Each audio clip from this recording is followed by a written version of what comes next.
বর্তমান বিশ্ব রাজনীতিতে আলোচনায় যুক্তরাষ্ট্রের ২০০ বছরের পুরনো পররাষ্ট্রনীতি মনরো ডক্ট্রিন। ট্রাম্প দাবি করেছেন, ভেনেজুয়েলায় আমেরিকার বর্তমান কার্যক্রম মূলত আমেরিকার এই ঐতিহাসিক এবং দীর্ঘস্থায়ী প্রভাব বলয় রক্ষার নীতিরই প্রতিফলন।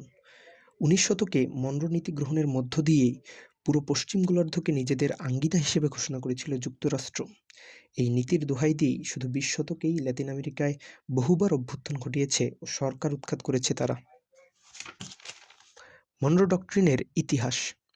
মনরো ডক্ট্রিন মূলত ১৮২৩ সালের ২রা ডিসেম্বর পঞ্চম মার্কিন প্রেসিডেন্ট জেমস মনরো কর্তৃক ঘোষিত একটি পররাষ্ট্রনীতি, যেটি অনুসারে ল্যাটিন আমেরিকায় যে কোনো বিষয়ে ইউরোপের যে কোনো দেশের যে কোনো ধরনের হস্তক্ষেপ বা উপনিবেশ স্থাপনের প্রক্রিয়া মার্কিন যুক্তরাষ্ট্রের নিকট অবৈধ হস্তক্ষেপ হিসেবে বিবেচিত হবে এবং এ ধরনের হস্তক্ষেপের বিরুদ্ধে দেশটি ব্যবস্থা গ্রহণ করবে।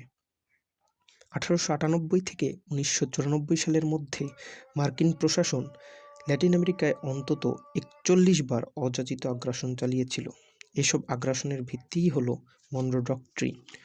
আর এই কারণেই মনরো ডক্ট্রিনকে ল্যাটিন আমেরিকায় মার্কিন আধিপত্যবাদের নিদর্শন হিসেবেই বিবেচনা করা হয়।